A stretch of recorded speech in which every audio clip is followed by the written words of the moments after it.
So there's a lot of people out there sitting there with 3, 4, 500 or more $1,000 of equity sitting there idle, doing nothing, unused, that could be used to give you passive income, massive amounts of monthly cash flow, and the financial freedom that a lot of people desire. So when you're talking to people, Dan, I'm curious here, what are some of the objections or obstacles people go through in their minds or, with their emotions when they're considering accessing equity in their home?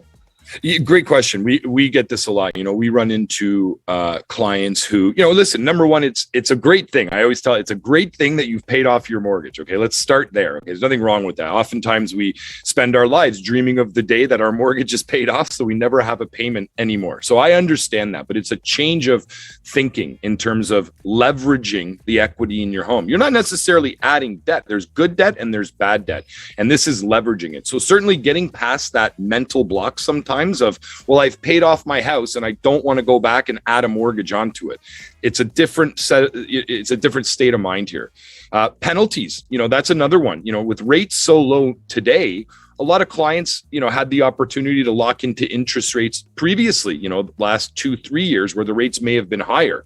So what happens today, if rates are somewhat lower, especially in fixed rates, is their penalty can be larger than normal. We have people that's, 10, 15, sometimes $20,000 penalty. And that number alone can scare people away from reaccessing capital. But what people need to understand is, number one, you may not need to break that mortgage depending on the lender you're with. There's different ways to come back and reaccess money, which again, we'll go over in the masterclass.